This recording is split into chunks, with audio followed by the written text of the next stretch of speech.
भक्तजनों, माताओं, बहनों, सादर जय श्री कृष्ण। हमारे YouTube चैनल में आप सभी का बहुत बहुत स्वागत है। मैं हूं आपके साथ आचार्य धर्मेंद्र शास्त्री। तो सबसे पहले आपको और आपके पूरे परिवार को सर्व पितृ मोक्ष अमावस्या की पितृ अमावस्या की बहुत बहुत शुभकामनाएं और बधाइयां। भगवान लक्ष्मी नारायण का भरपूर आशीर्वाद आपके जीवन पर सदैव बना रहे। आप सभी सुखी रहें, स्वस्थ रहें, व्यस्त रहें और मस्त रहें। आपके सभी पितरों की भरपूर कृपा आपके परिवार पर सदैव बनी रहे। पूरे वर्ष में लगभग 12 अमावस्या आती है और प्रत्येक माह के कृष्ण पक्ष की अंतिम तिथि को अमावस्या कह लेते हैं। लेकिन जो पितृ पक्ष में जो अमावस्या आती है उसे बड़ी अमावस्या के रूप में माना जाता है। भाद्रपद माह के शुक्ल पक्ष की पूर्णिमा तिथि से पितृपक्ष का आरंभ हो जाता है, जो कि आश्विन माह के कृष्ण पक्ष की अमावस्या के दिन समापन होता है।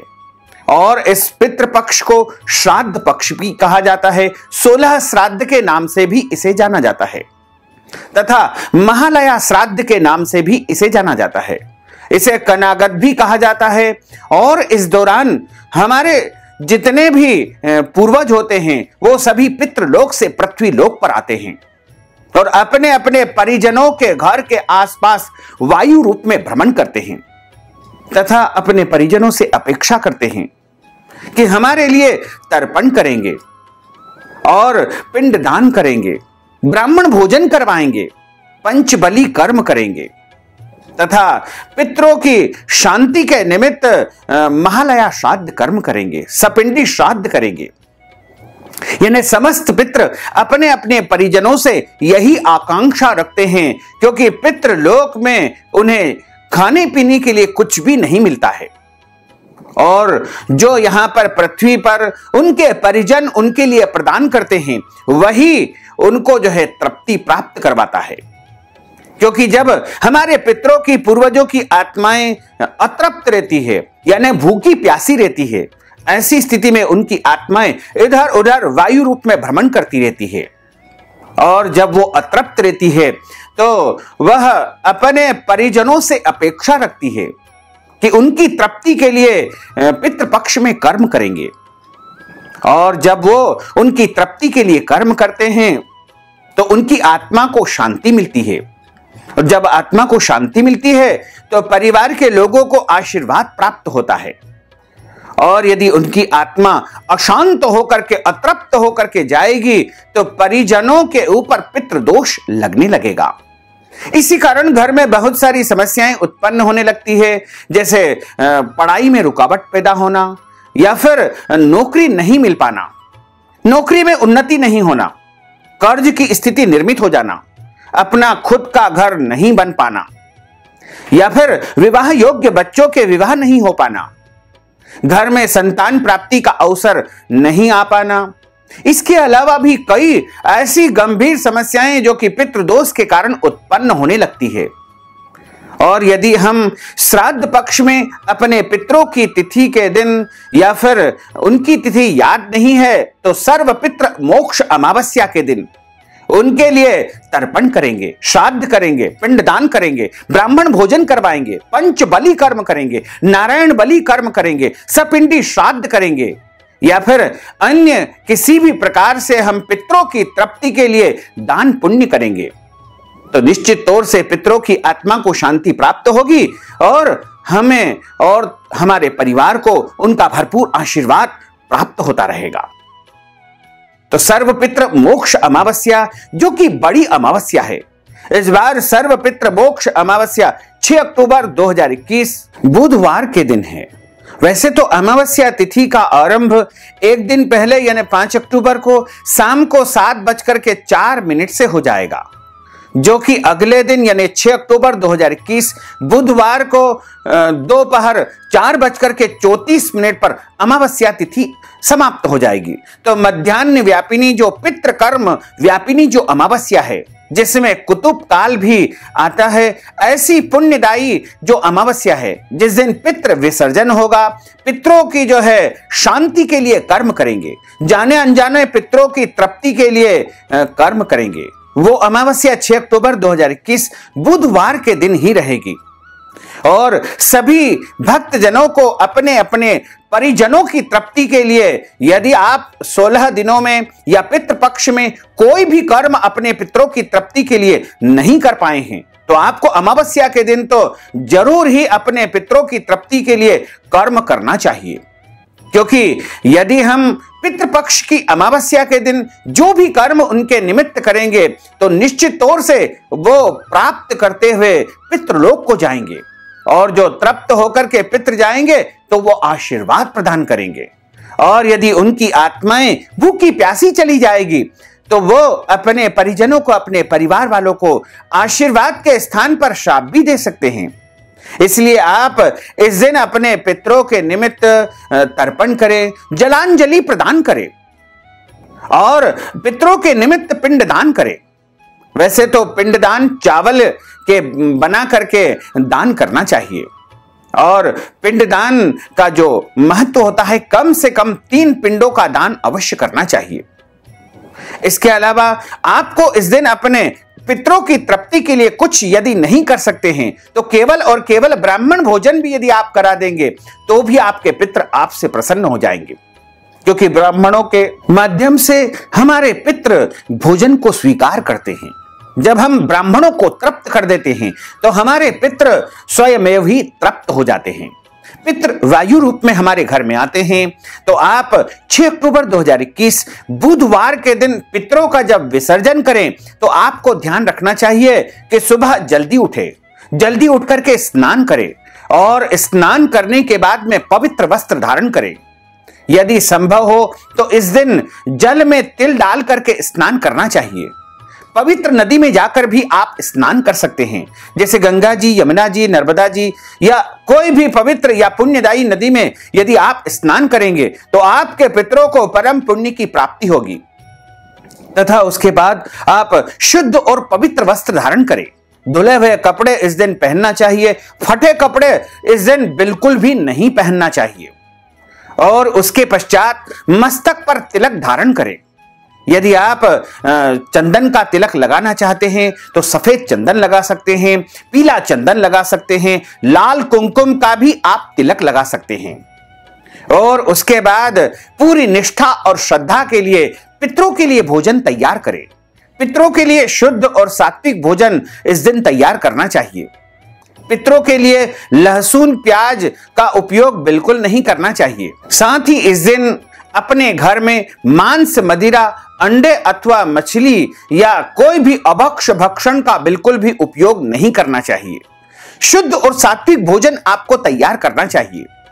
वैसे तो पितरों के निमित्त काशीफल यानी कद्दू की सब्जी का विशेष रूप से उपयोग किया जाता है तथा चावल की खीर उनके लिए बनाई जाती है। अन्य भी शुद्ध और सात्विक सब्जी उनके लिए तैयार करें। तथा पितरों के निमित्त आप जो है भजिए बना सकते हैं, बड़े बना सकते हैं और इसके अलावा दही से संबंधित कोई भी वस्तु का निर्माण करें। खीर अवश्य ही बनाना चाहिए। चावल से इस दिन खीर बनाई जाती है तथा पितरों के निमित्त आपको शुद्ध और सात्विक भोजन तैयार करना चाहिए। भोजन तैयार करने के बाद में जब मध्याह्न काल आ जाए, यानी मध्याह्न काल का अर्थ होता है कि 6 अक्टूबर 2021 को 10:45 से मध्याह्न काल आरंभ हो जाएगा, जो कि लगभग 4 बजे तक निरंतर मध्याह्न का समय रहेगा। और इस मध्याह्न काल में सबसे पहले पितरों को जलांजलि अर्पित करना चाहिए। जलांजलि के लिए आप कुशा यदि आपके पास उपलब्ध हो तो कुशा को हाथ में लेकर के, यदि आप जनेऊ धारण करते हैं तो जनेऊ हाथ में लेकर के पितरों को जलांजलि इस तरह अर्पित करना चाहिए। यानी सीधे हाथ के अंगूठे के माध्यम से हाथ में कुशा रख करके पितरों को जलांजलि अर्पित करना चाहिए। आप अपने पितरों का स्मरण करते हुए इस प्रकार उनको जलांजलि अर्पित करें। जलांजलि उनको अर्पित करने के पश्चात आप एक चौकी के ऊपर सफेद कपड़ा बिछा देवे और अपने पितरों का चित्र, फोटो स्थापित कर देना चाहिए। और जो चित्र आप स्थापित करते हैं उनका मुंह उत्तर दिशा की ओर होना चाहिए तथा पितरों की पीठ जो होगी वो दक्षिण की ओर होगी और जो यजमान होंगे, जो पितृ कर्म करने वाले होंगे, उनका मुंह पितरों की ओर यानी दक्षिण दिशा की ओर रहेगा। तथा वहां पर पितरों का जब चित्र स्थापित करते हैं तो एक गेहूं अथवा चावल की ढेरी लगाकर उसके ऊपर तांबे का लोटा और उसमें नारियल आम के पत्ते रखकर के कलश की स्थापना कर देनी चाहिए। तथा एक थाली में रोली चावल, अबीर, गुलाल, चंदन, पुष्प, पुष्पमाला, धूप बत्ती, दीपक इत्यादि वस्तु रख करके सबसे पहले आप पितरों का पूजन कर लेवे, कलश का पूजन कर लेवे। और उसके बाद में जो शुद्ध और सात्विक भोजन आपने तैयार किया है उसको पितरों के सामने रख देना चाहिए। उसमें तुलसी जी के पत्ते आपको रखना है, क्योंकि बगैर तुलसी जी के पत्तों के पितरों को या भगवान को भोजन नहीं लगाया जाता है। तो पहले आप भगवान को भोग लगाएं और उसके बाद वही भोग आप चाहें तो पितरों को भी लगा सकते हैं। यानी भगवान को लगा हुआ भोग यदि पितरों को आप लगाएंगे तो निश्चित तौर से पितरों को परम प्रसन्नता प्राप्त होगी। तथा आप उस दिन पिंडदान भी यदि आप चाहें तो कर सकते हैं। वैसे तो अनिवार्य नहीं है, लेकिन करेंगे तो बहुत ही अच्छा रहेगा। पिंडदान का अर्थ होता है कि आप चावल बना लीजिए और चावल को अच्छी प्रकार से बना करके थोड़े कट्ठे कट्ठे चावल आपको बनाना है। और चावल जब बन जाए, बन करके तैयार हो जाए तो उसको एक थाली में ठंडे करने के लिए फैला दीजिएगा। गरम चावल के कभी भी पिंड नहीं बनाना चाहिए। चावल को आप अच्छी प्रकार से ठंडे कर लीजिए तथा उसमें थोड़ी थोड़ी मात्रा में दूध, दही, शहद, शक्कर और घी मिला देना चाहिए। कुछ जव तिल भी आप उसमें छिड़क दीजिएगा और उसके बाद उसके बॉल नुमा गोले तैयार कर लीजिएगा। पिंड आकृति के जो पिंड बनाए जाते हैं वो आप गोल गोल बना करके और कम से कम 3 पिंड आपको तैयार करना है। तथा अपने सीधे हाथ में जल रखना है, पिंड रखना है, जव तिल रखना है और अपने पितरों का नाम तथा गोत्र आपको उच्चारित करना चाहिए और कहे कि मैं आप पितरों की प्रसन्नता के लिए, पितरों की तृप्ति के लिए आज सर्व पितृ मोक्ष अमावस्या के अवसर पर पिंड दान करने जा रहा हूं। इस प्रकार अंगूठी के माध्यम से धीरे से पितरों के चित्र के सामने जो आपने सफेद कपड़ा बिछाया है पटे के ऊपर, वहां पर आपको पत्ता बिछा करके, यानी केल का पत्ता छोड़ करके अन्य कोई भी पत्ता आप बिछा करके या पत्तल बिछा करके उसके ऊपर तीनों पिंड क्रमशः स्थापित कर देवे। उसके बाद पिंडों का पूजन कर देवे, उनके ऊपर जल, गंध, अक्षत, पंचामृत, धूप, दीप, नैवेद्य इत्यादि अर्पित कर देवे और उसके बाद में आप पितरों के निमित्त भोग लगा देवे। पुत्रों की थाली जो आपने तैयार की है या जो भगवान को भोग लगाने के पश्चात जो थाली तैयार हुई है उसका भोग आपको लगा देना चाहिए। इसी तरह पितरों के समीप आपको घी या तेल का दीपक भी लगाना है। धूप बत्ती आपको लगाना चाहिए। वैसे प्रयास करें कि आप अगरबत्ती न जलाएं, क्योंकि अगरबत्ती में बांस का प्रयोग होता है और बांस वंश का नाश करता है, इसलिए कभी भी घर में अगरबत्ती नहीं जलाना चाहिए। धूप बत्ती आप जलाइएगा और इसी के साथ में आप कंडे की अंगियारी तैयार कर लेवे, अग्नि तैयार कर लेवे और उस अग्नि को किसी भी मिट्टी के पात्र में या हवन कुंड में स्थापित कर देवे तथा अग्नि का पहले गंध, अक्षत, पुष्प से पूजन कर देवे। उसके बाद गुड़ और घी मिला करके खीर भी उसमें आप मिला सकते हैं। अन्य भोग सामग्री भी आप उसमें डाल दीजिएगा, लेकिन ध्यान रखिएगा कि नमक वाली जो सामग्री है वो अग्नि पर नहीं छोड़ना चाहिए। मीठी जो वस्तुएं होती है उसको आप अग्नि पे छोड़ने के लिए गुड़, घी और बिना नमक की रोटी का तैयार करके मिश्रण, उसकी 5 आहुति आपको पितरों के निमित्त ओम प्राणाय स्वाहा, ओम अपानाय स्वाहा, ओम व्यानाय स्वाहा, ओम समानाय स्वाहा, ओम उदानाय स्वाहा, इस प्रकार बोलते हुए आप अग्नि के ऊपर 5 आहुति छोड़ दीजिएगा। उसके बाद हाथ में जल लेकर के अंगूठे के माध्यम से इस प्रकार आपको जल अग्नि के आसपास घुमा देना चाहिए और 5 दोने वहां पर आपको रखना है। 5 दोनों में 2-2 पूड़ियां आपको रखनी है। यह रोटी यदि आपने बनाई है, पूड़ी नहीं बनाई है तो 2-2 रोटी आप उनमें 5 दोनों में रख दीजिएगा और उसके ऊपर जो जो भी सामग्री आपने भोजन की तैयार की है, जैसे खीर, पूड़ी, भजिया या अन्य कोई भी सामग्री है, तो आप सभी दोनों के ऊपर, सभी रोटियों के ऊपर आप वो सब सामग्री रख दीजिएगा और उसके बाद उसके आसपास भी आपको जल फेरना चाहिए। इसे पंच बलि कहा जाता है।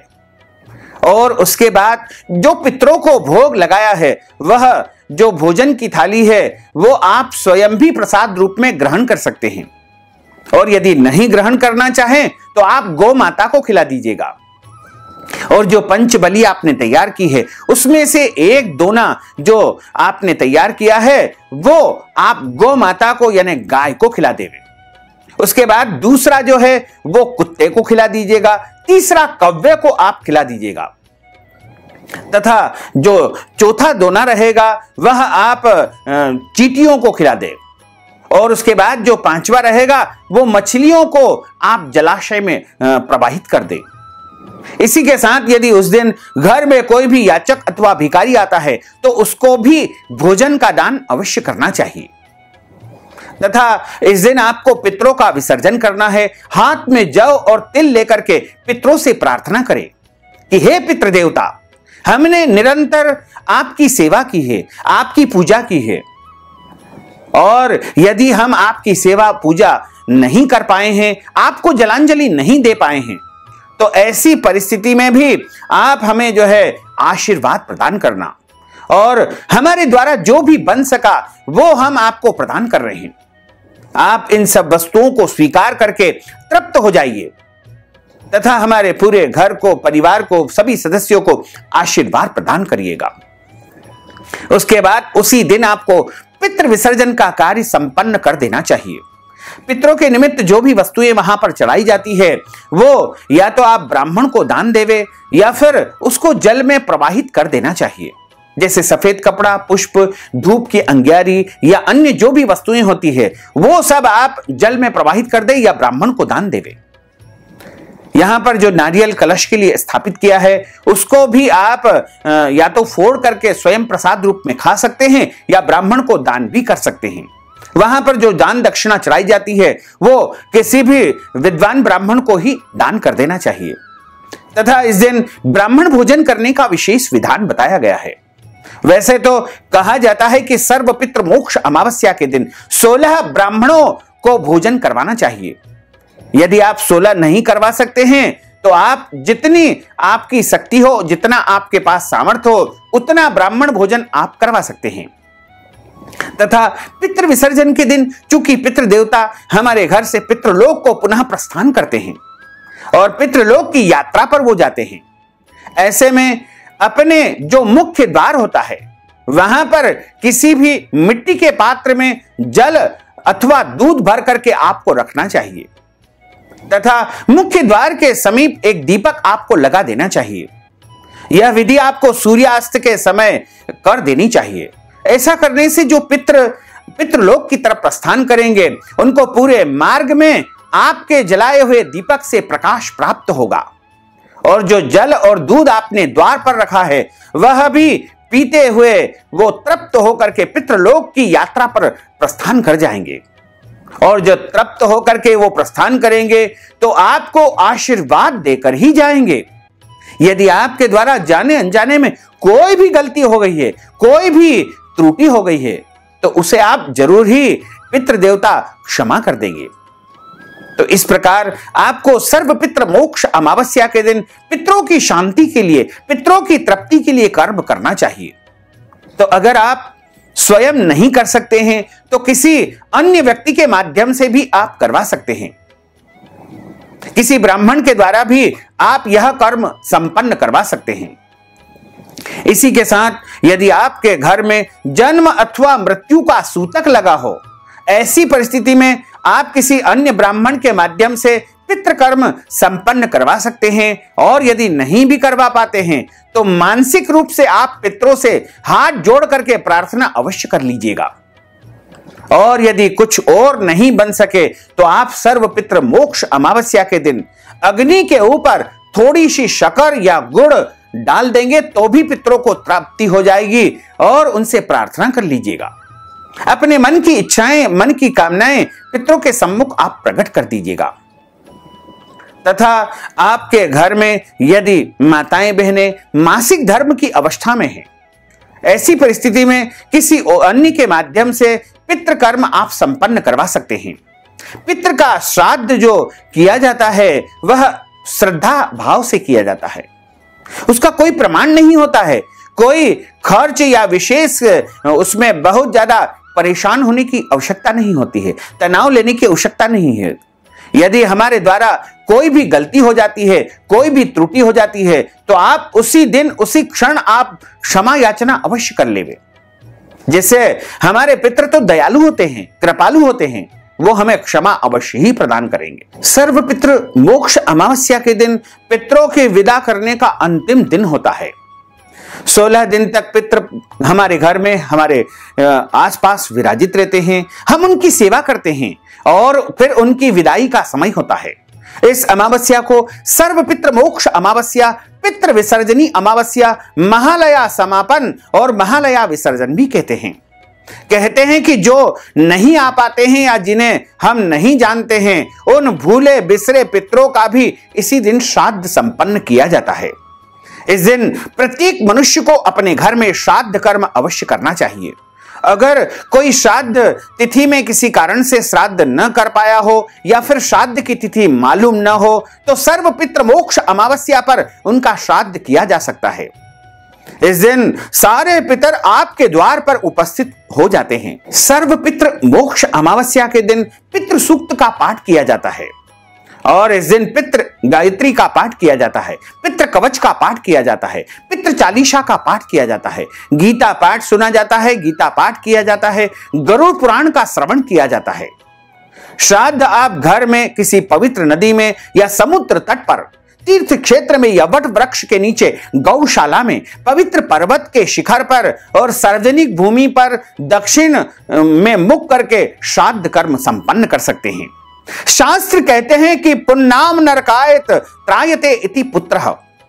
पुत्र उसे कहते हैं कि जो नरक से त्राण यानी रक्षा करता है, नरक से तारता है, उसे पुत्र कहा जाता है। इस दिन किया गया श्राद्ध पुत्र को पितृ दोषों से मुक्ति दिलाता है।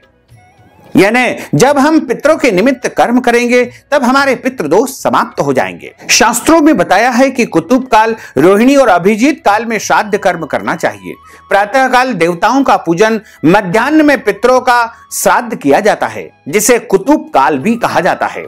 इस दिन घर में लड़ाई झगड़ा वाद विवाद आपको बिल्कुल नहीं करना है। शराब नहीं पीना चाहिए। मांस मदिरा इस दिन नहीं सेवन करना चाहिए। लहसुन प्याज का उपयोग भी इस दिन नहीं करना चाहिए। यदि आप चरखा चलाते हैं तो इस दिन चरखा नहीं चलाना चाहिए। मांसाहार से बचना चाहिए। बैंगन की सब्जी का उपयोग नहीं करना चाहिए। लहसुन प्याज के साथ साथ बासी भोजन का भी इस दिन उपयोग नहीं करना है।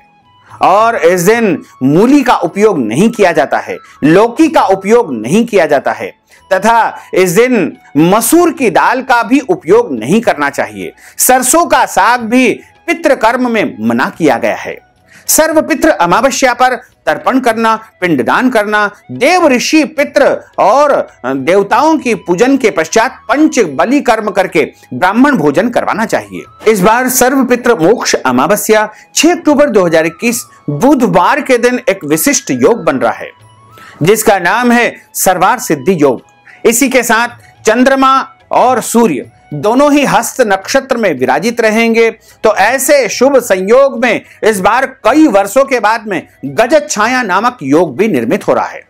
और गज छाया योग में आप यदि पितरों का श्राद्ध करेंगे, उनके लिए कर्म करेंगे, तो वह चमत्कारिक फल आपको प्रदान करेगा।